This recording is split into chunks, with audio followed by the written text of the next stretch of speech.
Junior ডাক্তারদের এই কর্মবিরতি সিদ্ধান্ত এটা দুর্ভাগ্যজনক। যখন সুপ্রিম কোর্ট পর্যন্ত বলেছেন কাজে যোগ দিতে, তারপরে এই সিদ্ধান্ত ভাবা যায় না।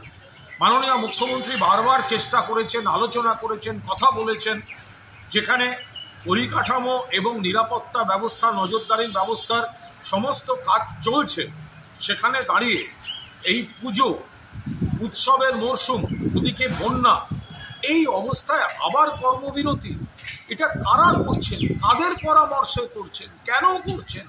সাধারণ মানুষ, গরিব মানুষ যারা সরকারি স্ট্রাকচারে যায় চিকিৎসার জন্য, তাদেরকে আপনারা বাধ্য করছেন হয়রানি থেকে প্রাইভেট হাসপাতাল, নার্সিংহোমের দিকে যেতে বেশি খরচা হবে।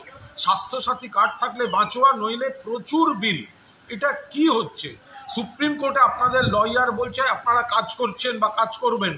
আপনারা এখানে সমস্ত কাদের বুদ্ধিতে, কোন উদ্দেশ্যে এই ধরনের ঘটনা আরজিকর, তার তদন্তে এখন সিবিআই, যে অ্যারেস্ট হয়েছে সেটা কলকাতা পুলিশ করেছে, তদন্তে সিবিআই, আর অন্যদিকে সুপ্রিম কোর্ট হচ্ছে মামলাটি দেখছে, সেখানে এই সময় আবার কর্মবিরতি।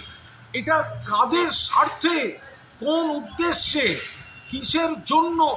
এত মানুষের এই সময়টা চিকিৎসার জরুরি পরিষেবার দরকার হতে পারে, বন্যা পরিস্থিতি রয়েছে, পুজো এবং উৎসবের মরশুম রয়েছে, এত মানুষের অর্থনীতি জড়িত, সেখানে আপনারা এক সাধারণ মানুষের কথা না ভেবে, এটা কাদের পরামর্শ, কারা চাইছে এই ধরনের পরিস্থিতি তৈরি করতে?